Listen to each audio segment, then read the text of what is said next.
கர்த்தருடைய ஆலயத்திலிருந்து உங்களை ஆசீர்வதிக்கிறோம். தேவன் உங்களை ஆசீர்வதிப்பாராக. கர்த்தருக்கு மகிமை உண்டாகட்டும். நாளுடைய மறு தியானிப்போம். 1 பேதுரு 3ஆம் அதிகாரம் 9ஆம் வசனத்திலே இறுதி பகுதி. நீங்கள் ஆசீர்வாதத்தை சுதந்தரித்துக் கொள்ளும்படி அழைக்கப்பட்டீர்கள் என்று அறிந்து ஆசீர்வதியுங்கள். ஆமென். நீங்கள் ஆசீர்வாதத்தை சுதந்தரிக்கும்படி அழைக்கப்பட்டிருக்கிறவர்கள் என்று அறிந்து ஆசீர்வதிங்கள். நீங்கள் ஆசீர்வாதமாய் இருக்கும்படி அழைக்கப்பட்டிருக்கிறவர்கள். ஆமென். நம்ம யாரு? அழைக்கப்பட்ட ஒரு கூட்டம். ஆமென். நம்ம யாரு? அழைக்கப்பட்ட ஒரு கூட்டம், தெரிந்து கொள்ளப்பட்ட ஒரு கூட்டம், பிரித்து எடுக்கப்பட்ட ஒரு கூட்டம், வேறு பிரிக்கப்பட்ட ஒரு கூட்டம், வெளியே அழைக்கப்பட்ட ஒரு கூட்டம். சொல்லியே போலாம் இல்லையா? சபைக்கு ஒரு பேர் இருக்குது, எக்லீசியா. அப்படின்னா வெளியே அழைக்கப்பட்டவர்கள் அப்படின்னு அர்த்தம். அதான் சபைக்கு சரியான அர்த்தம். ஹீப்ருல எக்லீசியா அப்படின்னா என்ன அர்த்தம்னா வெளியே அழைக்கப்பட்டவர்கள் இல்லையா? உலகத்தில் வாழ்றோம், ஆனா வெளியே அழைக்கப்பட்டிருக்கோம். அவன் ஏன் அழைக்கப்பட்டிருக்கிறோம்? ஆசீர்வாதத்தை சுதந்தரிக்கும்படி. ஆமென். அப்போ ஆசீர்வாதம் நமக்கு முன்னாடி வைக்கப்பட்டிருக்கிறது. எல்லாருக்குமே ஆசீர்வாதம் வைக்கப்பட்டிருக்கிறது. ஆனா நம்ம சுதந்தரிக்கவில்லை இல்லையா? நமக்காக எல்லாவற்றையும் ஆண்டவர் உண்டு பண்ணி வைத்திருக்கிறார். இனி ஒன்றை உண்டாக்க வேண்டிய அவசியம் கர்த்தருக்கு இல்லை. ஆமென். கர்த்தர் எல்லாவற்றையும் உங்களுக்கு உண்டு பண்ணி வைத்திருக்கிறார். சங்கீதம் 31:19 வாசிக்கலாம்.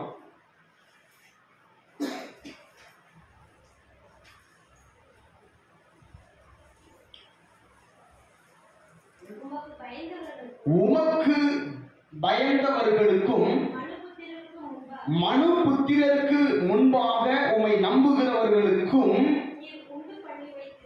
நீர் உண்டு பண்ணி வைத்திருக்கிற உம்முடைய நன்மை எவ்வளவு பெரிதாய் இருக்கிறது. ஆமென். ஆண்டவர் உண்டு பண்ணி வைத்திருக்கிற ஆண்டவருடைய நன்மை பெரிதாய் இருக்கிறது. யாருக்கு? உம்மை அன்பு கூறுறவங்களுக்கு, நம்புறவங்களுக்கு. நம்மள யாரு? தேவனிடத்துல அன்பு கூறுகிற பிள்ளைகள்.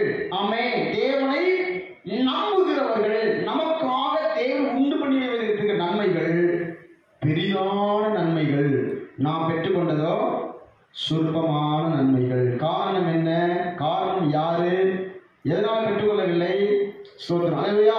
கர்த்தர் உங்களுக்காக நன்மைகளை, ஆசீர்வாதங்களை உண்டு பண்ணி வைத்திருக்கிறார். ஆமென். நீதிமான்களுக்காக மெய் ஞானத்தை வைத்திருக்கிறார். என்ன செய்றாரு? வைத்திருக்கிறார் அல்ல, வைத்து அப்படின்னா நான் உனக்காகவே எடுத்து வச்சிருக்கேன். இந்த சாப்பாடு செஞ்சுருக்காங்க, நல்லா சாப்பாடு சூப்பராக செஞ்சுருப்போம். அதாவது இந்த குறிப்பிட்ட உணவு அவங்களுக்கு பிடிக்கும்னா அவங்க வரலைன்னா அவங்க எடுத்து தனியாக வச்சிருப்பாங்க. ஏன்னா ரொம்ப அவங்களுக்கு பிடித்தமான உணவு, நான் இவனுக்காக எடுத்து வச்சிருக்கிறேன். அது மாதிரி நான் நான் சமைச்சதும் மொத்தம், சமைச்சது மொத்தமா, ஆனால் எடுத்து வச்சது சிறப்பு. அது மாதிரி உண்டாக்கிருக்கிறாரு, வைத்திருக்கிறார். இந்த ஞானம் அப்படின்னு போகும்போது உலக ஞானம் இருக்குது. நமக்கு நிறைய நம்மளை ஆட்கொண்டதுக்கு நிறைய உலக ஞானம் நம்ம ஆட்கொண்டிருக்கோம். என்ன இந்த பனி காலவே நைட்டில் போய் ஜெபம் வைக்கிறாங்க. பனி எப்பொழுது பனி பெய்யுமா? பனியே ஒத்துக்காது. ஆனால் அந்த பாஸ்ட்டுக்கு புரியவே மாட்டுது. நைட்லாம் போயிருக்குங்கிறாரு. இந்த டிசம்பர்லாம் குழுவுது, அப்போ தான் வீட்டில் இருக்கிறாரு. 5 மணிக்கு எப்படி 5 மணிக்கு ஜெபத்துக்கு வர முடியும்? பகல்லாம் வேலை பார்த்துருக்கோம். 5 மணிக்கு ஜெபத்துக்கு வாங்கி கூப்பிட்றாரு, வர முடியுமா? நானே வேலைக்கு போயிட்டு இருக்கிறேன், எல்லாம் சொல்லிட்டு அப்படி ஜெபத்துக்கு வர முடியும்? இதெல்லாம் நமக்கு ஞானம். என்ன ஞானம்? அது உலக ஞானம். ஸ்தோத்திரம். தேவ ஞானம் இருக்குது. ஆண்டுக்கு மகிமை உண்டாகட்டும். அப்போ தேவன் நம்முடைய பிள்ளைகளுக்கு ஆசீர்வாதத்தை வைத்திருக்கிறார். ஆமென். ஸ்தோத்திரம். நீங்கள் நானும் ஆசீர்வாதத்தை சுதந்திரித்துக் கொள்ளும்படி அழைக்கப்பட்டிருக்கிற தேவ ஜனம். ஆமென். நாம் சுதந்திரிக்க வேண்டும். அல்லேலூயா. தாவீது நாளுக்கு நாள் விருத்தி அடைந்தான். உங்களுக்கு ஆசீர்வாதம் வேணும், ஒவ்வொரு நாளும் நீங்க பெற்றுக்கொள்ளணும். அப்ப அது விருத்தி. இந்த ஒரு காரியம் இருக்குது, அப்ப இன்னொன்று கிடைச்சிச்சு, புதுசாக ஆண்டு தந்தாருன்னா அது விருத்தி. அது பெருகிக் கொண்டே போகுது. இப்போ தாவீது எப்படி பெறுகிறாரு? நாளுக்கு நாள். ஆமென். இல்லையா? நாளுக்கு நாள் தாழ வாழ்க்கை விருத்தி வந்து கொண்டே இருந்தது. ஸ்தோத்திரம். கர்த்தர் அவனை அப்படி ஆசீர்வதிச்சார். அப்புறம் தாவீது வர வர பலத்தான், அந்த பலம், சத்துவம், அதிகாரம், ஆளுகை செய்கிற தன்மை, அந்த பவர் வர வர விருத்தி. இப்ப நமக்கு எப்படின்னா வர வர விருத்தியா வர வர குறைஞ்சிட்டே போதா அது பார்க்கணும். இல்லையா? இப்போ பார்த்தீங்கன்னா இந்த கவர்மெண்ட் சம்பளம் போய் மக்கள் அவங்க சொல்கிற அமௌண்ட் வந்து ரொம்ப பெருசாக தெரியும். ஆனால் அந்த மாதம் 31 ரூபாய் கேட்ட வச்சுங்களேன் கொடுத்த வாங்கிடுவது இருப்பாங்க. அது ஆசீர்வாதமா? அது என்ன செய்ய முடியல, சுதந்திரிக்க முடியலை. எண்ணிக்கை அமௌண்ட்டுடைய தொகையை கேட்கும் போது நமக்கு ஆச்சரியமாக வியப்பாக இருக்கு. ஸ்தோத்திரம். அதை சுதந்திரிக்கும்படி தேவன் நம்மை அழைத்திருக்கிறார். அல்லேலூயா. கர்த்தருக்கு மகிமை உண்டாகட்டும். அப்போ தாவீது வர வர வளர்த்தான். தாவீது நாளுக்கு நாள் விருத்தி அடைந்தான். கர்த்தரவனை கூட இருந்து ஆசீர்வதித்த பார்க்கிறோம். தேவன் ஆசீர்வதிக்கிறவர். நீங்கள் நானும் ஆசீர்வதிப்பதற்காக சுதந்திரித்துக் கொள்ளும்படியாக அழைக்கப்பட்டிருக்கிறவர்கள். அல்லேலூயா. தேவன் நம்மை ஆண்டவர் ஆசீர்வதிப்பாராக. ஈசாக்குடைய வாழ்க்கையில் நாம் பார்க்கும்போது ஆதியாகமம் 26ஆம் அதிகாரத்தில் இந்த ஈசாக்கை ஆண்டவர் ஆசீர்வதிக்கிறார். ஸ்தோத்திரம். அவன் என்ன செய்யறான், அவனும் அன்பு மதிப்புக்குரிய ஈசாக்கு அவர்களும் வர வர என்ன செய்றாரு, விருத்தி அடைந்து கொண்டே போகிறார். கர்த்தரை ஆசீர்வதிக்கிறார். தேவன் உங்களை ஆசீர்வதிப்பார். நீங்கள் ஆசீர்வாதத்தை சுதந்திரித்து கொள்வீர்கள். வசனம் 12 வாசிங்க. ஈசாக்கு அந்த தேசத்தில் விதை விதைத்தான். கர்த்தர் அவனை ஆசீர்வதித்ததினால் அந்த வருஷத்தில் 100 மடங்கு பலனடைந்தான். கர்த்தர் அவனை ஆசீர்வதித்ததினால் அந்த வருஷத்தில் 100 மடங்கு பலன் அடைந்தான். அப்ப சுதந்திரித்து கொண்டான் அப்படின்னு அர்த்தம். ஆமென். என்ன செய்தான்? சுதந்திரித்து கொண்டான். வெட்டுக்கிளி கொண்டு போகல, பச்சை புல்லு சாப்பிடல, முஸ்கரை போய் சாப்பிடல, அவன் பலனை அடைந்தான். ஆமென். 100 மடங்கு விளைஞ்சிச்சு. அவன் வந்து 100 மடங்கு பெறல அப்படி இல்லை, அவன் பெற்றுக் கொண்டான், அதை அடைந்து கொண்டான், சுதந்திரித்து கொண்டான். கர்த்தருக்கு இந்த காரணம் என்ன? கர்த்தர் அவனை ஆசீர்வதித்ததினால். பைபிள் சொல்லுது, அவன் ஐஸ்வர்யவானாகி வர வர விருத்தி அடைந்து மகா பெரியவன் ஆனான். ஆமென். இப்ப வர வர என்ன, அடுத்த வருஷம் பார்த்தாக்க 100, 200 ஆயிடுச்சு, 200, 300 ஆயிடுச்சு, அப்புறம் 1000 ஆயிடுச்சு, அப்புறம் திரட்சி ஆயிடுச்சு. அல்லேலூயா. அப்ப விருத்தி பெரிய வர வர விருத்தி அடையலாம், ஐஸ்வர்யம் ஆகலாம், மகா பெரியவன் ஆனான். அந்த நாட்டை ஆளுகிற ராஜாக்களுக்கு இல்லாத சொத்து, சம்பத்து, ஐஸ்வர்யம், ஆசீர்வாதத்தை ஈசாக்கை வாழ்க்கை இருந்துச்சு. பைபிள்ல முதல் பணக்காரன் யாருன்னா அது ஆபிரகாம். ஆமென். அல்லேலூயா. ஆபிரகாம் வந்து முதல் பணக்காரன். அப்ப ஆபிரகாமுடைய பிள்ளை ஈசாக்கை பாருங்க, ஏற்கனவே அப்பாவுடைய பிசினஸ் நிறைய இருந்துச்சு. என்ன சொல்ல, வீடும் ஆஸ்தி பிதாக்களுக்கும் சுதந்திரம். அப்ப இவருக்கும் தேவன் ஈசாக்கையும் ஆஸ்வதிக்கிறாரு, பெருகிட்டே போகுது. ஸ்தோத்திரம். அல்லேலூயா. அப்போ கர்த்தர் ஈசாக்கை ஆசீர்வதித்தார். அவன் 100 மடங்கை அவன் சுதந்திரித்துக் கொண்டான். அல்லேலூயா.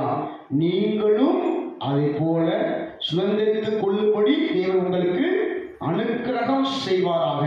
ஆமென். அல்லேலூயா. அப்போ தேவன் ஆசீர்வதிக்கிறவர், அது மாற்றுகிறதே இல்லை. தேவன் எவரையும் ஆசீர்வதிப்பார். எந்த மனுஷனையும் கர்த்தர் உயர்த்த முடியும். ஆமென். அல்லேலூயா. இவரெல்லாம் உயர்த்தவே முடியாதுன்னா அவருடைய வாழ்க்கை முறையை சொல்லும் போது அது ஓகே. ஆனா அவர் எல்லாம் தேவன் பார்வையிலே சரியாக இருந்து பிரியமாக இருந்து அவர் உயர்த்தவில்லை, ஆண்டவர் உயர்த்த முடியவில்லை என்று சொல்ல முடியாது. அல்லேலூயா. அப்போ வேதம் சொல்லுது, 1 நாளாகமம் 29ஆம் அதிகாரம் வசனம் 12ல எவரையும் பலப்படுத்தவும் மேம்படுத்தவும் உடைய கரத்தினால ஆகும் என்று சொல்கிற அவசிய 1 நாளாகமம் 29:12. ஐஸ்வர்யமும் கனமும் உம்மாலே வருகிறது. ஐஸ்வர்யமும் கனமும் உம்மாலே வருகிறது. தேவரீர் எல்லாவற்றையும் ஆளுகிறவர். தேவரீர் எல்லாவற்றையும் ஆளுகிறவர். உம்முடைய கரத்திலே சத்துவமும் வல்லமையும் உண்டு. எவரையும் மேன்மைப்படுத்தவும் பலப்படுத்தவும் உம்முடைய கரத்தினாலே ஆகும். அல்லேலூயா. எவரையும் உங்க பேரை கொடுக்கணும். அல்லேலூயா. என்னையும் வாசிங்க. என்ன செய்யணும்? என்னையும் மேன்மைப்படுத்த உங்களுடைய கரத்தினால் ஆகும். அல்லேலூயா. பேரணும் எவ்வளவு வகை நீங்களும் அடைஞ்சிருக்கீங்க. அல்லேலூயா. இதெல்லாம் உயர்த்த ஆண்டவர், நான்லாம் உயர முடியாது, நான் இப்படியே இருந்தே காலத்துக்கு போய்கிட்டு போக முடியுதான் அப்படிலாம் இல்லை. எவரையும் மேம்படுத்தவும் பலப்படுத்தவும் அவருடைய கரத்தினால் ஆகும். அல்லேலூயா. கர்த்தரால் ஆகும். ஸ்தோத்திரம். நிச்சயமா அவர் உயர்த்துவார். அல்லேலூயா. ஒரு மிகப்பெரிய ஒரு சமாதானமுள்ள ஒரு வாழ்க்கை, சந்தோஷமான ஒரு வாழ்க்கை, நிறைவான ஒரு வாழ்க்கை, மனதில் ஒரு குறையில்லாத ஒரு வாழ்க்கை வாழ வைப்பதற்கு நாம் ஆராதிக்கிற இயேசு சர்வ வல்லமையுள்ளவராக இருக்கிறார். உங்களை ஆசீர்வதிப்பார். வார்த்தையை விசுவாசிங்கள், இந்த வார்த்தையை உள்வாங்கிக் கொள்ளுங்கள். தேவன் நிச்சயமாக உங்களை ஆண்டவர் உயர்த்துவார். ஆமென். அப்ப ஈசாக்க கர்த்தர் ஆசீர்வதித்தார். 100 மடங்கு பலன் அடைந்தான் அல்லது சுதந்திரித்து கொண்டார். ஆமென். 1 நாளாகமம் 4ஆம் அதிகாரம் 9, 10, 11 வசனங்கள் வாசிப்போம். யாபேஸ் தன் சகோதரரை பார்க்கிலும் கனம் பெற்றவனாய் இருந்தான். அவன் தாய், நான் துக்கத்தோடே அவனை பெற்றேன் என்று சொல்லி அவனுக்கு யாபேஸ் என்று பெயரிட்டாள். யாபேஸ் இஸ்ரவேலின் தேவனை நோக்கி, தேவரீர் என்னை ஆசீர்வதித்து என் எல்லையை பெரிதாக்கி உமது கரம் என்னோடு இருந்து தீங்கு என்னை துக்கப்படுத்தாதபடிக்கு அதற்கு என்னை விலக்கி காத்தருளும் என்று வேண்டிக் கொண்டான். அவன் வேண்டிக் கொண்டதை தேவன் அருளினார். அப்ப அவன் எல்லை என்னாச்சு? பெரிதானது. தீங்கு அணுகவில்லை. தேவ கரம் யாபேசோடு கூட இருந்தது. ஆமென். அப்போ இந்த யாபேஸ் வேண்டிக் கொண்டபடியே ஆண்டவர் செய்தார். கர்த்தருக்கு மகிமை உண்டாகட்டும். நம்முடைய தேவன் ஆசீர்வதிக்கிறவர், பெருக பண்ணுகிறவர். ஒன்றை புரிந்து கொள்ளுங்கள், நாம் எதிர்பார்க்கிற விதமா நமக்கு உயிர் வந்துடாது, ஆனால் தேவன் உயிர் வரும். அல்லையா?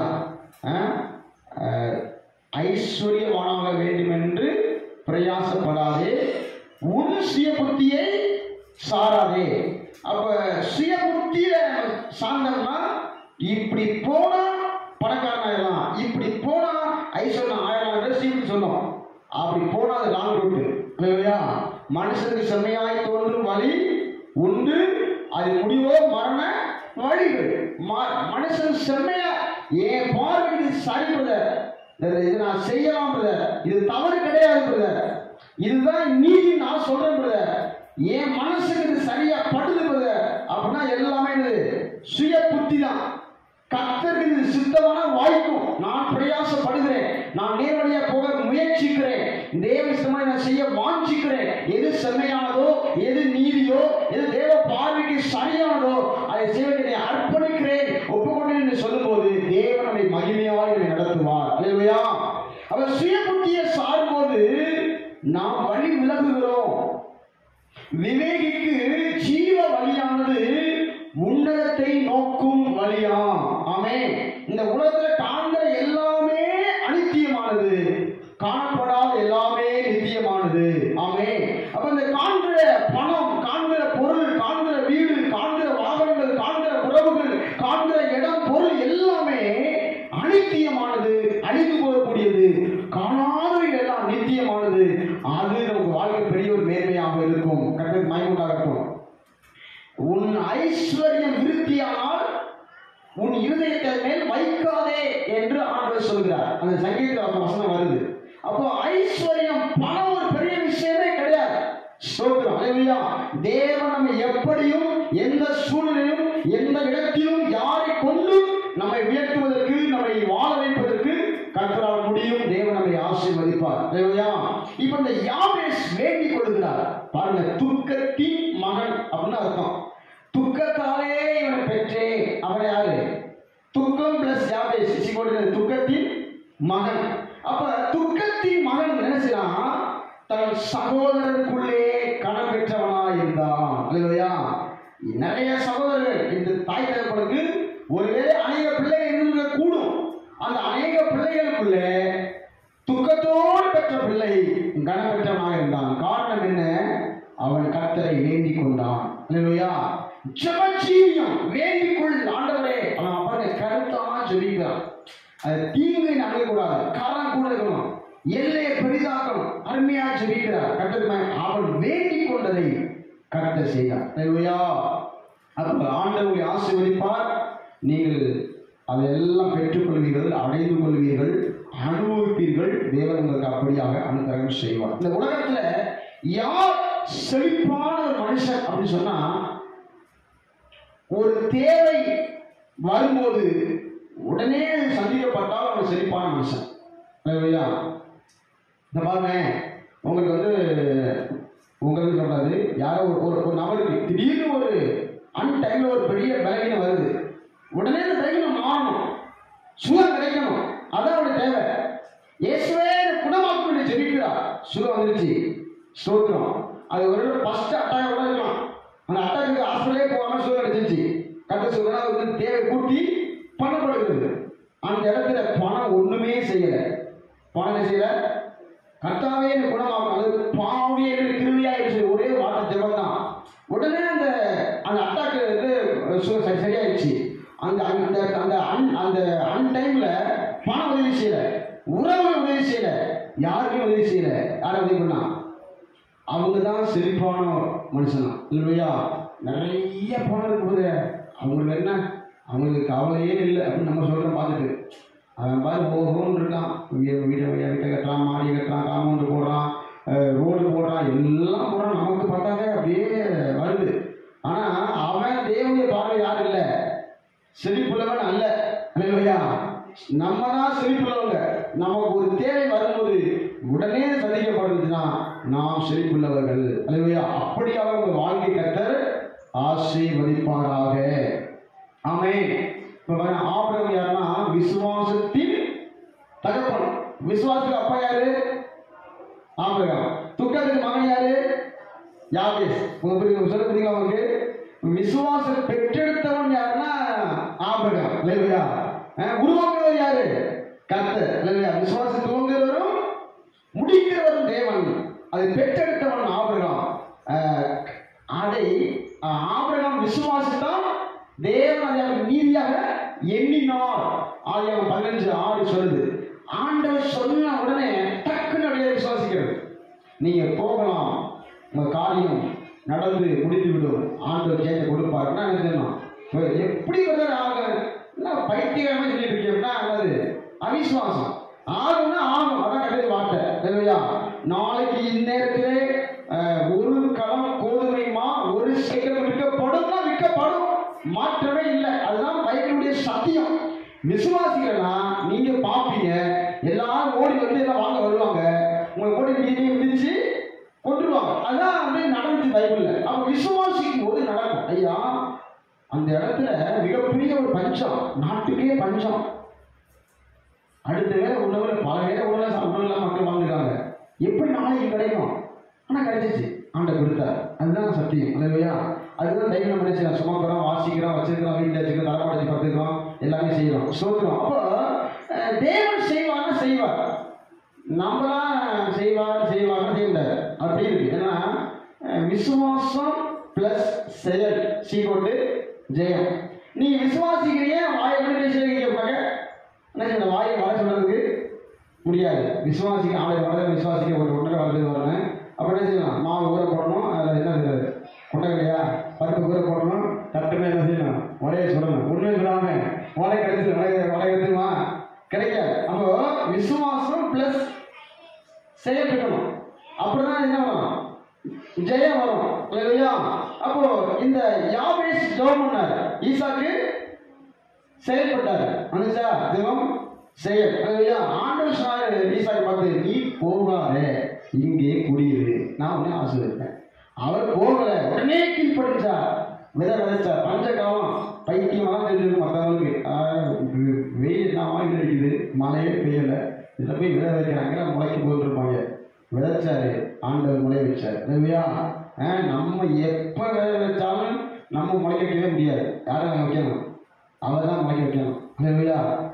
வெங்காயத்தை ஆண்டவர்களே வைப்பாராங்க. இல்லையா? முளை வைக்கலாம், முளைக்க வைக்கிறது கட்டளை வைக்கலாம். நீங்க நானும் முளைக்க முடியாது. விளையும் பயிர் முளையிலேயே தெரியும், அப்பவே தெரிஞ்சிடும். அது வந்து பலன் கொடுக்குமா கொடுக்காதா, 100 மடங்கா 1000 மடங்கா 50 மடங்கா கண்டுபிடிச்சிடலாம். கர்த்தர் ஆசீர்வதிப்பாராக. அப்போ நாம் செய்து கொண்டே இருப்போம், நாம் பிரயாசப்படுவோம். இந்த ஈசாக்கு பஞ்ச காலத்துல எப்படி அது வந்து அந்த காலத்துல இயற்கை விவசாய முறை எப்படின்னு நமக்கு தெரியல, வேண்டதெல்லாம் ஒன்றும் சொல்லப்படலை. அப்போல்லாம் வந்து என்னது எலிசா படையெடுத்து ஏர் ஓட்டினார் இருக்கு, படையெட்டா ஓட்டி கொண்டு இருக்கும் போது இருக்கு. அப்போ ஏர் ஓட்டுற பழக்கம் இருந்திருக்கு. ஸ்தோத்திரம். அப்புறம் விதை விதைக்கிறது வசனம் சொல்லுது, நிலத்தை பயன்படுத்தி பண்ணியிருக்காங்க. ஸ்தோத்திரம். அப்போ அந்த நாட்களில் வந்து மழை பெஞ்சு தான் அதிகபட்சமா, அப்புறம் கிணறு தோண்டி விவசாயம் பண்ணியிருக்காங்க. ஒருவேளை மழை பெய்யாத காலத்துல ஈசாக்கு வந்து கிணறு தோண்டி கிணற்றின் மூலமாக தண்ணீர் எடுத்து கண்டிப்பா பிரயாசப்பட்டிருக்க கூடும். ஏன்னா வந்து ஈசாக்கு ரெகோ கொடுத்தாங்க கொடுக்குற. அப்போ வந்து 2-3 துறவை தோண்டி எல்லா கண்ணையும் மூடி போட்டுறாங்க. சத்துருக்கு 2 பேர் மூடி போட்டுறாங்க. 3வது தோண்டும் போது தண்ணீர் கிடைச்சிடும், பிரச்சனையும் சால்வ் ஆகிடும், பொறாமையெல்லாம் நீங்கிடும். அப்போ ஈசாக்கு நாட்களில் மழை பெய்யாத பஞ்சம். ஆனால் கிணறை எடுத்து தண்ணீரை கிடைச்சாரு, பாய்ச்சி விவசாயம் பண்ணியிருக்கிறாரு. அது பிரயாசம். அல்லேலூயா. அப்படி நம்ம பிரயாசப்படும் போது நம்மை ஆண்டவர் ஆசீர்வதிப்பார். அல்லேலூயா. ஆதியாகமம் 24ஆம் அதிகாரம் 24:1 வாசி.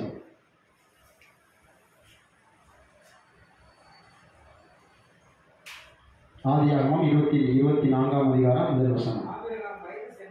ஆபிரகாம் வயது சென்று முதிர்ந்தவனானான். கர்த்தர் ஆபிரகாமை சகல காரியங்களிலும் ஆசீர்வதித்து வந்தார். ஆமென். அல்லேலூயா. இப்போ ஆபிரகாம் வந்து அழைக்கும் போது வயசு 75, அவனுக்கு குழந்தை பிறக்கும் போது வயசு 100, அவன் சாகும் போது வயசு 175, சாரால் சாகும்போது 127 வயசு. இப்படி நிறைய வயசுகள்லாம் நம்ம பார்க்குறோம்.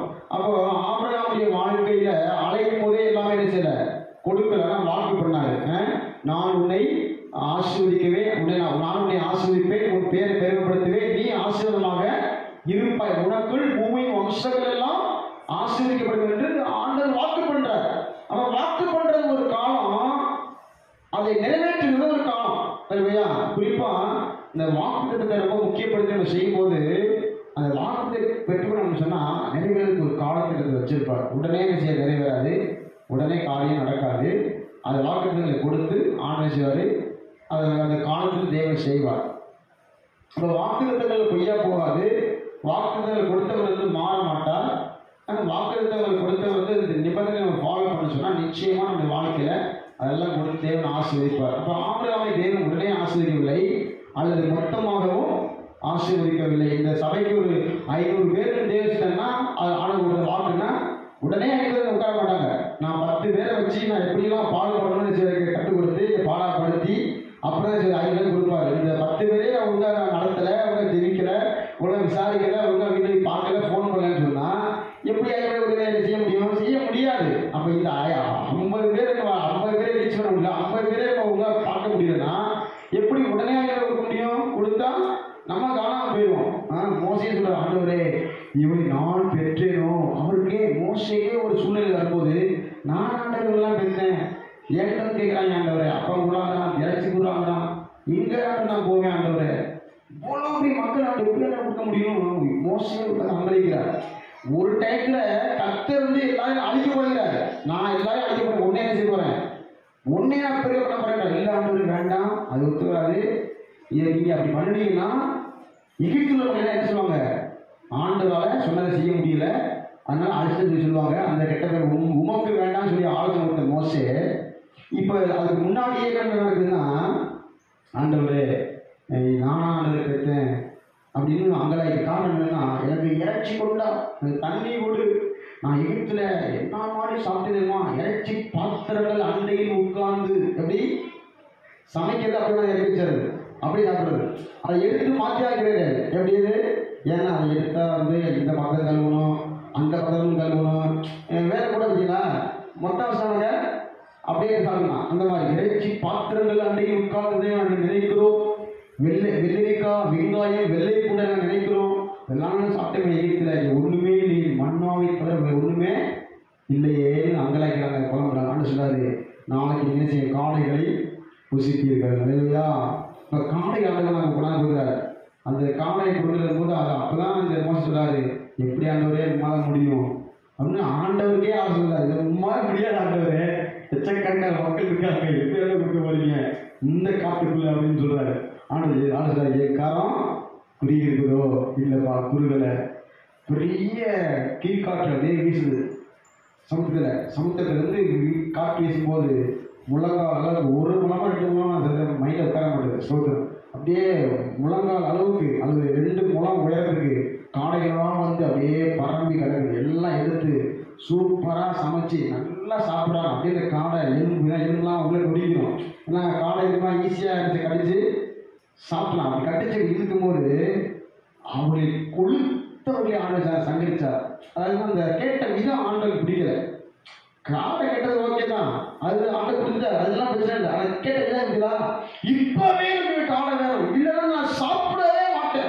என்னது இது ரொம்ப குடிவாதம் இதெல்லாம் செய்யக்கூடாது. நாளைக்கு தாங்க இந்த வாட்டை ஓகே செஞ்சிடலாம், இப்பவே காடை கறி வேணும் கூட ஆண்டு ஃபுல்லாக கொடுத்துட்டு இருந்துச்சுன்னா அதை கடிச்சு இழுக்கும் போது ஆண்டவரெல்லாம் கொண்டுட்டார். நிறைய பேர் என்ன பண்ணுவாங்க, அது யாருன்னா கொழுத்தவர்கள், எல்லாம் ஆரோக்கியம் பிரகாசமாக இருக்கணும்னு வச்சாங்க. ஏன்னா அது இறந்ததுக்கு காரணம் வந்து வியாதிங்க, அட்டாக் இருக்குன்னு சொல்ல முடியாது. காரணம் எப்படி அவன் ஒத்துக்கிறா சொல்லவே முடியாது. கத்தர் அடிச்சா செத்தான்னு சொல்லணும். அதுதான் ஆலோசிச்சாரு. ஜனங்களில் கொழுந்தவர்களை, இந்த வசனம் பார்க்கணும், சங்கீதம் 78:9 படித்தேன். ஜனங்களில் கொழுந்தவர்களை ஆண்டவர் அடித்தார். கர்த்தருக்கு ஸ்தோத்திரம். அப்போ தேவன் நம்மை ஆசீர்வதிக்கிறவராக இருக்கிறார். நாம் ஆசீர்வாதத்தை சுதந்திரித்துக் கொள்ளும்படியாக தேவன் நம்மை அழைத்திருக்கிறார். அல்லேலூயா. தேவன் நம்மை ஏன் அழைத்தார்? நாம் ஆசீர்வாதத்தை சுதந்திரித்துக் கொள்ளும்படியாக. அல்லேலூயா. வாசிங்க 29, 78, 29, 30, 31. திருப்தி அடைந்தார்கள். அவர் இச்சித்ததை அவர்களுக்கு கொடுத்தார். இச்சையை வெறுக்கவில்லை. வாயில் இருக்கும் போதே கோபம் எழும்பி அவர்களை கொழுத்தவர்களை சங்கரித்து விசேஷித்தவர்களை மடிய பண்ணினார். கொழுத்தவர்கள் விசேஷித்தவர். இவர்கிட்ட எல்லாரும் முடிச்சுறியா, ஆளு இருந்து பலசாரி, உடனே டக்கு வேலையை முடிச்சுவாரு. எல்லாரையும் செய்வாங்க. ஆளின் ஆளுங்க இருந்தாங்க, அந்த மாதிரி சாதிச்சாரு, தூக்கிட்டாரு. தேவன் நம்மை ஆசீர்வதிப்பதற்கு அவர் உண்மையுள்ளவராக இருக்கிறார். இந்த பூமியில தரித்திரனா, ஏழையா, பிச்சைக்காரனா அப்படிலாம் வாழ்றதுக்கு யாருமே அழைக்கல. நீங்க உங்களுடைய அழைப்பை நீங்க புரிந்து கொள்ள வேண்டும். அல்லேலூயா. அல்ல இந்த வேலை தான் சார்வழி செய்யணும் அப்படின்னு யாரையும் அழைக்கல. அல்லேலூயா. உடனே வேலையை மாற்றலாம், காய்களை மாற்றலாம், தூக்கி எடுக்கலாம், உயர்த்தலாம், கொண்டு போகலாம். அது தேவ சுத்தம் கண்டிப்பாக செய்வார். அல்லேலூயா. நான் சார்வழி இப்படியே சைக்கிளையே ஓட்டி அப்படிலாம் இல்லை, உடனே பேசுவார், கொண்டு போவார். அதான் சொல்லுவாங்க, பிலிப்பு சுவிசை உதவி செய்ய போகும்போது அவர் என்ன செய்யறாருனாக்க, ஓடி போயிட்டு ரதத்தில் ஏறாரு. நீ ஓடி போயிட்டு அந்த ரதத்தோட சேர்த்துக்கொள் அப்படின்னு சொல்றாரு ஆண்டவர், பரிசுத்த ஆவியானவர். வேகமாக ஓடி போய் அதில் போய் சேர்ந்து அதில் உட்காந்து அந்த வசந்த வாசிக்கலாம் விளக்க சொல்றாரு. விளக்க சொல்லக்கூடிய ஒரே அந்த வாகனத்தில் வரும்போது தண்ணி இருக்குது. ஞானஸ்நானம் கொடுக்குறாரு. ஞானஸ்நானம் கொடுத்து முடிச்ச உடனே ஆவியானவர் அவரை கொண்டு போனார். போகும்போது செய்யணும், ஓடணும், ஓடி போய் ரதத்தில் ஏறணும், திரும்பி வரும்போது ஃப்ளைட்ல போகணும். இல்லையா? ஆண்டவர் விமானத்தை கொண்டு போனார். பரிசுத்த ஆவியானவர் ஃப்ளைட்ல பிலிப்பை கொண்டு போயிட்டார். அப்போ ஒரு முறை நம்ம செய்யும் போது கஷ்டப்பட்டு போய் போறா இருக்கும், அப்புறம் திரும்ப பேசலாம், சொகுசா வரணும். அது தேவனுடைய அனுக்கிரகம். தேவன் அப்படி ஆஸ்வதிக்கிறவராக இருக்கிறார். இல்லையா? ஆபிரகாமை சகல காரியங்களிலும் ஆசீர்வதித்தார். உள்ள ஆசீர்வதிக்கிறார். இந்த காரியத்தில் மட்டும்தான் இவருக்கு பிளஸிங் இருக்கு. இதெல்லாம் ஒண்ணுமே இல்லை, இந்த சைட்லாம் சும்மா ஃபுல்லா வரைச்சி அப்படிலாம் இல்லை, அனைத்திலையுமே ஆசீர்வதிச்சார். கர்த்தர் ஆபிரகாமை சகல காரியங்களிலும் ஆசீர்வதித்து வந்தார். கண்டினியூட்டி அப்படியே செய்து ஸ்டெப் ஸ்டெப்பா ஆசீர்வதிக்கிறார். ஆமென். அப்போ ஆசீர்வதிச்சார்னா வந்து ஒரே நாள் தெரியும், அப்படி இல்லை, ஆசீர்வதித்து வந்தார். அவருடைய உண்மையை பார்க்கிறாரு, கீழ்ப்படுதலை பார்க்கிறாரு, விசுவாசத்தை பார்க்கிறாரு, தேவ பயத்தை பார்க்கிறாரு, தேவத்தை அன்பு கூறுறதை பார்க்கிறாரு. இப்படி நிறைய நம்ம சொல்லலாம். ஒவ்வொன்றா பார்த்து தேவனை சார் ஆசிர்வதிக்கிறார். இப்போ நான் ஒன்று சொல்கிறேன். ஆரம்ப வாழ்க்கையிலேருந்து ஆதியாகமம் 22:12 வாசிங்க. 22:12.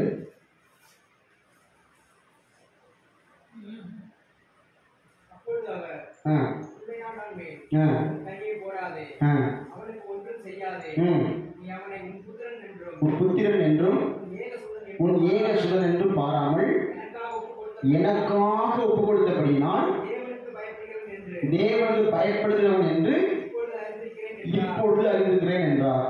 இந்த சம்பவம் நடந்த பிறகு ஈசாக்க மோரியா மலையில பலி செலுத்துவதற்காக விறகெல்லாம் அடுக்கி ஈசாக்கு மேலே வச்சு ஒரே வெட்டை வெட்டி தீ வச்சு கொண்டு செய்ய போயிட்டு அந்த சம்பவத்துக்கு பிறகு இப்போ ஆண்டவர் சொல்றாங்க, நீ இப்பொழுது தேவனுக்கு கீழ்ப்படுகிறவன் என்று அறிந்திருக்கிறேன். அப்போ இது முன்னாடி ஆண்டவர் அறியவே இல்லையா? ஆண்டவர் தெரியாதா? ஆண்டவர் அவ்வளவு தூரம் ஞானம் இல்லாதவரா? ஆண்டதெல்லாம் கவனிக்கலையா? கீழ்ப்படியெல்லாம் கவனிச்சாரு. கீழ்ப்படி இருந்துச்சு. அது எங்கே வாசிச்சா ரோமர் 4 ரோமர் இருக்குது.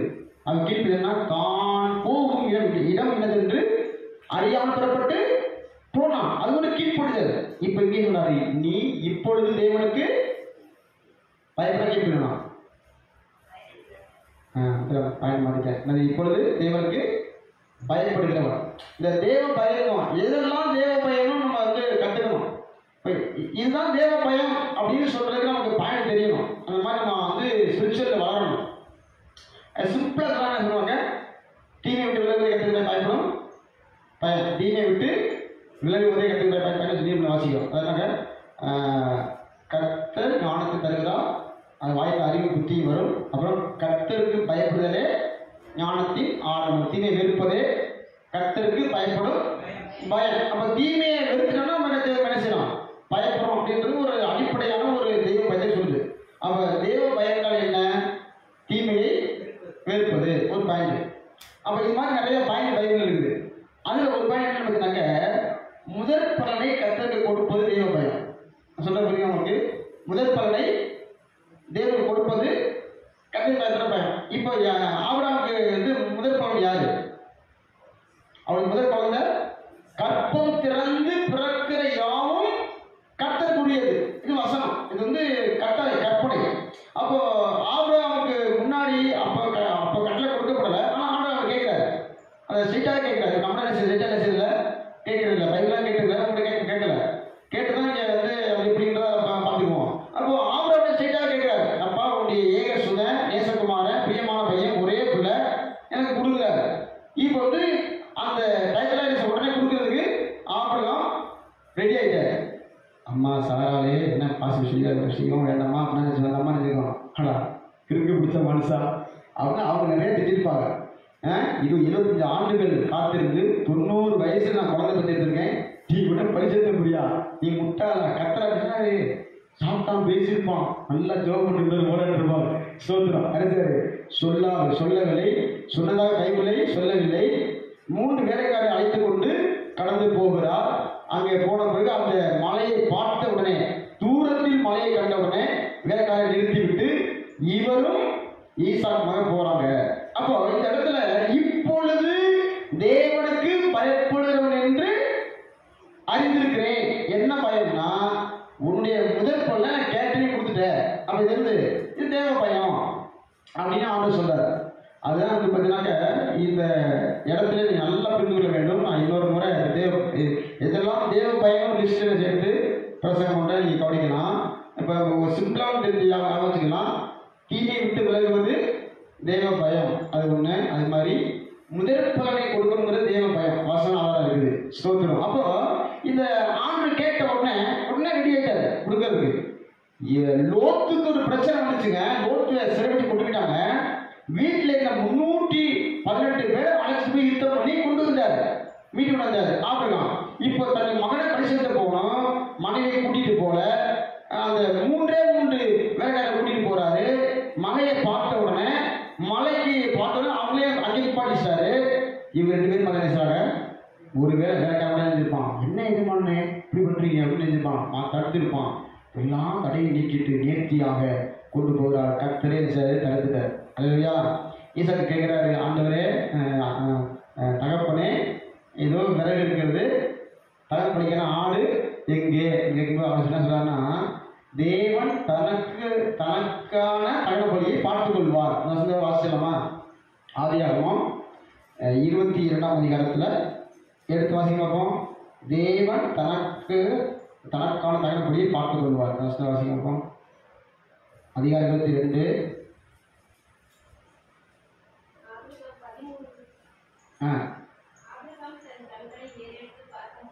இல்லை,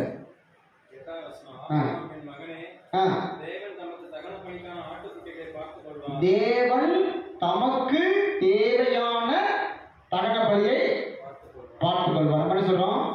கர்த்தருடைய பர்வதத்தில் அப்படின்னு சொல்றோம். என்ன சொல்றாரு? தேவன் சொல்லுங்க, படிங்க. தேவன் தமக்கு தகன பலிக்கான ஆட்டுக்குட்டியை பார்த்துக் கொள்வார். ஸ்தோத்திரம். அப்போ இந்த டைமிங்ல ஈசாக்கு என்ன வயசு சொல்றாங்க? ஏறக்குறைய 30 வயசு சொல்றாங்க. எத்தனை வயசு? 30 வயசு. கிட்டத்தட்ட இயேசு கிறிஸ்து சிலுவையில் அடிக்கப்பட்ட அந்த ஸ்டேஜ் சொல்றாங்க. இது என்ன, இயேசு கிறிஸ்து சிலுவையில் கொல்லப்படுறதுக்கு ஒரு என்ன சொல்றது, சோதனை ஓட்டம் தான் அந்த மோதியமலை செஞ்ச ஒரு சம்பவம். ஆபிரகாம் செய்தாரா? ஆபிரகாம் நாளைக்கான ஆவலாயம் கண்டு கலிகூர்ந்தான். எங்க? அங்க மோதியமலையில. இல்லையா? அப்ப ஆபிரகாம் இயேசுவை கண்டார். அங்கே கண்டாரு. அங்கே ஒரு ஆட்டுக்குட்டி சிக்கிருச்சு. அந்த ஆடு யாரு? ஆண்டவராகிய இயேசு கிறிஸ்து. அது எங்க இயேசு கொடுப்படுறாரு? யோவான் சொல்றாருங்க, ஆபிரகாம் நாளைக்கான ஆவலாயிருந்தான் கண்டு அந்த கழிவுதலை எப்படி இருக்கு பாருங்க. தன்னுடைய பிள்ளையை கொல்ல படம் அடிச்சிருக்கோம். மிகப்பெரிய ஒரு வித்தியாசமான ஒரு இருள் சூழ்ந்த ஒரு நிலை. அந்த அப்படிப்பட்ட ஒரு நிலையில தான் இயேசு கிறிஸ்துவை கண்டு பலி செலுத்தினான். அல்லேலூயா. அதான் கண்டு களி கூர்ந்தான் என்று இயேசுவே சொல்லுகிறார். அல்லேலூயா. அப்போ ஏறக்குறைய இயேசுக்கு இருந்த வயசு, இயேசு சிலுவை அடிக்கப்பட்ட போது என்ன வயது இருந்தோ அதே வயதுன்னு சொல்றாங்க. காரணம் என்ன சொன்னா, அந்த விறகு கட்டைகளை பிளந்து இருக்கு. நம்ம அன்னைக்கு நம்மளாம் நான் நிறைய ஃபங்க்ஷன்னா, வீட்டில் மேரேஜ்னா விறகு வாங்கி நல்லா 2 பிளந்து அழகாக அடுக்கி காய வச்சு சமைப்பாங்க. விறகை பிளந்து கொண்டு போகிறான். ஒரு மனிதனை எரிக்கிறதுக்கு இப்போ பயன்படுத்துகிறாங்க. உடனே புளிய மரத்தை வெட்டி கரையெல்லாம் மொத்தமாக அடுக்கி டயர்லாம் சுற்றி அடுக்கி வச்சு கொடுத்துறாங்க. அப்போ எவ்வளவு விறகு தேவைன்னு இவர் கணக்கு போட்டுங்க. அது பச்சை விறகு. இவர் வெட்டி நல்லா பிளந்துருக்காரு. இந்த விறகை சுமந்து கொண்டு போகிற நபர் ஈசாக்கு. போகிற இடம் ஓடிய மலை, சாதாரண சமபூமி அல்ல, மலை மேல ஏறணும். 10 வயசு 5 வயசு இருந்திருந்தா சுமந்திருக்க முடியுமா அப்படின்னா நடைமுறையில சாத்தியம் இல்லை. மலை மேல கொண்டு போகணும். அப்போ ஏறக்குறைய 30 வயதுல ஈசாக்கு அந்த கட்டையை சுமந்து கொண்டு போகிறார். அவனை ஈசாக்கே ஆபிரகாம் மலைக்கு பிடிச்சி தூக்கி வச்சிருக்கான், வெட்டி கொடுத்துருக்கிறான். சோதரம் பாருங்க. அப்படியே அழகா அப்படியே ஒன்றா அடிக்கடி டக்குனு சார் வெட்டுறதுக்கு கட்டியிருக்காரு. இவ்வளோ பெரிய. ஆனால் அவங்க வயசில் அவங்க பெரிய தானே வயசு தானே. அவர் மறிக்கும் போது 175 வயசு. இது நடக்கும்போது 100 + 30 130 வயசு ஆபிரகாமுக்கு இருக்கும். 30 வயசுனாக்க சரிங்களா? அப்போ செய்தார். கட்டத்துக்கு மயமுண்டாகட்டும், முதல் பலனை எனக்கு கொடு அப்படின்னு எனக்கு பலியாக கொடுன்னு கேட்கும் போதே நம்ம பலியை தான் வேண்டிக்கிட்டான். இப்போ உங்கள் பிள்ளைகள் ஊழியத்துக்கு கொடுங்கள் அப்படின்னா என்ன செஞ்சிடும்? கொடுத்துருங்களா? ஆமே பார்த்துருவோம். சொல்லுங்க. அதாவது பார்த்தீங்கன்னாக்க ஒரு சத்தியத்தை கத்தனை காணொலிகளை உணர்த்தி கொண்டே இருக்கிறாரு. ஒருவேளை இந்த பெந்தகோஸ்து சபைகளோ அந்த கிறிஸ்து சபை, இந்த சபை உருவான வரலாறுல இந்த சத்தியம் முறையாக போதிக்கப்பட்டிருந்தால் உலகம் போக சந்திக்கப்பட்டிருக்கும். நான் விசுவாசிக்கிறேன். ஒரு குடும்பத்தை ஒரு ஊழியக்காரனா, ஒரு தலைமுறைக்கு ஒரு ஊழியக்காரனா, ஒரு ஃபேமிலியில் இப்போ பாருங்க, இந்த தேவராஜன் விரிவடைஞ்சு பயங்கரமாக போயிருக்கோம். ஸ்தோத்திரம் இல்லையா? இன்னைக்கு படித்தவங்க முடித்து போக மாட்டாங்க அப்படின்ற ஒரு நான் சொல்கிறது ஒரு சர்வே இருக்குது. ஒரு குறிப்பு சொல்கிறாங்க. படித்தவங்க வேலைக்கு போகல, பணக்காரங்க வேலைக்கு போகல, ஜாப்ல அந்த மாதிரி உள்ளவங்க வேலைக்கு போகல. யாரும் முடித்து போகிறா? கஷ்டப்படுறவங்க, பூசாரி செய்யப்படுறவங்க, ஒன்றும் இல்லாதவங்க, ஏழை, வழியே வழியில் இருந்தவங்க, அப்படி வழியே இல்லாதவங்க, இவங்க தான் ஊழியத்துக்கு அர்ப்பணித்து ஊழியத்துக்கு போகிறாங்க. ஊழியக்காரங்க பிள்ளைங்க வந்து ஐஏஎஸும் ஐபிஎஸும் வெளிநாட்டிலையும் இன்ஜினியராகவும் டாக்டராகவும் அப்படி போகிற காலத்தில் வாழ்ந்து கொண்டிருக்கிறோம். அப்போது சாதாரண ஒரு விசுவாச குடும்பத்தில் ஒருவர் தலைப்பிள்ளை, முதல் பிள்ளை, கற்பம் திறந்து பிறக்கிற பிள்ளை கர்த்தருக்கு கொடுக்கப்பட்டிருந்தால் இந்த உலகமே சந்திக்கப்பட்டு ரட்சிக்கப்பட்டிருக்கும். மிகப்பெரிய ஒரு சத்தியம் அதில் உள்ளடங்கியிருக்கிறது. நீ இப்பொழுது தேவனுக்கு பயப்படுகிறவன் என்று அறிந்திருக்கிறேன். அல்லேலூயா. அப்போ ஆபிரகாம் அப்படின்னா கொடுத்தார். அதான் தேவன் என்ன செய்வார், 22 மிகப்பெரிய ஒரு சோதனை நடக்குது. 24 கர்த்தர் சகல காரியங்களும் ஆசீர்வதித்து வந்தார்னு சொல்லுது. அல்லேலூயா. அப்போ தேவன் சகல காரியத்திலும் ஆசீர்வதிப்பதற்கு தேவன் வல்லமை உள்ளவராக இருக்கிறார். தேவன் உங்களை ஆசீர்வதிப்பார். அல்லேலூயா. அப்போ ஈசாக்கு பஞ்ச காலத்தில் விதை விதைத்து 100 மடங்கு பலனை சுதந்திரித்து கொண்டார். துக்கத்தின் மகனாக, துக்கத்தினால பிறந்திருந்த ஒரு யாபேஸ் வேண்டிக் கொண்டு ஜெபம் பண்ணி ஆஸ்வதிக்கப்பட்டார், சுதந்திரித்து கொண்டார். அல்லேலூயா. முதல் முறையாக அழைக்கப்பட்ட ஆபிரகாம், முதல் மிஷனரி ஆபிரகாம் தேவனுடைய கட்டளைகளை, கற்பனைகளை, நியதிகளை, நியமங்களை எல்லாம் கை கொண்டு சகல காரியங்களிலும் ஆசீர்வதிக்கப்பட்டார். அழைத்திருக்கிறீர், நாங்கள் அழைக்கப்பட்டவர்கள் ஆண்டவரே, அதற்காக நமக்கு நன்றி செலுத்துகிறோம். ஆண்டவரே, தகப்பனே, கோணலும் மாறுபாடுமான சந்ததியிலிருந்து உங்களை விலக்கி ரட்சித்துக் கொள்ளுங்கள் என்று அப்போஸ்தலரை வாசிக்கிறோம். என் ஆண்டவரே, நாங்கள் உலகத்தோடு ஒத்து வாழ்வதற்காக உங்களை அழைக்கவில்லை, உலகத்திலிருந்து வேறு பிரித்திருக்கிறீர். ஆண்டவரே, நாங்கள் வேறு பிரிக்கப்பட்ட ஒரு வாழ்க்கை வாழும்படியாக உங்களை அழைத்த கிருபைக்கு நன்றி செலுத்துகிறோம். ஆண்டவரே, நீங்கள் ஆசீர்வாதத்தை சுதந்திரித்துக் கொள்ளும்படி அழைக்கப்பட்டிருக்கிறவர்கள் என்று நாங்கள் அறிந்து நாங்கள் வாழ, ஆண்டவரே, மற்றவர்களை நாங்கள் ஆசீர்வதிக்க தேவன் கிருபை செய்யும்படியாக நாங்கள் செபிக்கிறோம். ஆண்டவரே, எங்கள் நடைமுறை வாழ்க்கை, சுபாவ வாழ்க்கை, குணாதிசேக மாற்றத்தை தேவன் உண்டு வர நாங்கள் செபிக்கிறோம். ஆண்டவரே, தீமைக்கு தீமையையும் உதாசனத்துக்கு உதாசனத்தையும் சரிகட்டாமல் ஆண்டவரே, நாங்கள் உங்களை ஆசீர்வதிக்கும்படி, ஆசீர்வதிக்க வேண்டியதே அன்றி சபிக்காதிருங்கள் என்ற வார்த்தையின் பிரகாரமாய் எந்த நபரையும், எந்த மனிதரையும், எந்த குடும்பத்தையும் எந்த காரணத்தை கொண்டும் நாங்கள் சபிக்காமல் மனதார மற்றவர்களை ஆசீர்வதித்து நாங்கள் ஆஸ்வாத்தை சுதந்திரித்துக் கொள்ளும்படி தேவன் கிருபை செய்யும்படியாக நாங்கள் செபிக்கிறோம். யாக்கோபு 3:10 வாசிக்கும் போது துதித்தலும் சபித்தலும் ஒரே வாயிலிருந்து வருகிறது, எங்கள் சகோதரரே அப்படி வரலாகாது என்று சொல்லப்படுகிறது. ஆண்டவரே, ஒரு வாயினாலே நாங்கள் துதிக்கிறோம், அதே வாயினால மனுஷன் சபிக்காதபடி நாங்கள் துதிக்க மட்டுமே செய்வதற்கு தேவனுக்கு உணர்வுள்ள இருதய தாருன்னு நாங்கள் செபிக்கிறோம். ஆண்டவரே, ஈசாக்கை போல, யாபேசை போல, ஆபிரகாமை போல நாங்கள் ஆசீர்வாதத்தை சுதந்திரித்துக் கொள்ளும்படி தேவன் அனுகிரகம் செய்வீராக. ஈசாக்கை போல பிரயாசப்படவும், யாபேசை போல வேண்டிக் கொள்ளவும், ஆபிரகாம் போல சகலவற்றிலும் கர்த்தருக்கு பிரியமாய் வாழவும் தேவன் கிருபை செய்யும்படியாக நாங்கள் செபிக்கிறோம். ஆண்டவரே, கைப்பாடாய் சேர்க்கிறவன் விருத்தி அடைவான் என்று சொல்லப்பட்டபடியாக நாங்கள் கஷ்டப்பட்டு உடைய பலத்தினால் நாங்கள் ஜெயிப்பதற்கு தேவன் கிருபை செய்வோம். தேவ கிருபையா இருப்பீராக, தொடர்ந்து நடத்துங்க, கர்த்தர் மகிமைப்படுவீராக. எல்லா துதி கன மகிமை யாவையும் ஒருவருக்கே செலுத்துகிறோம். ரட்சகருமாயிருக்கிற இயேசு கிறிஸ்துவின் ஈடு இணையில்லாத நாமத்தில் ஜெபிக்கிறோம். ஜீவனுள்ள ஜெபம் கேளும் நல்ல பரலோகத்தின் பிதாவே. ஆமென்.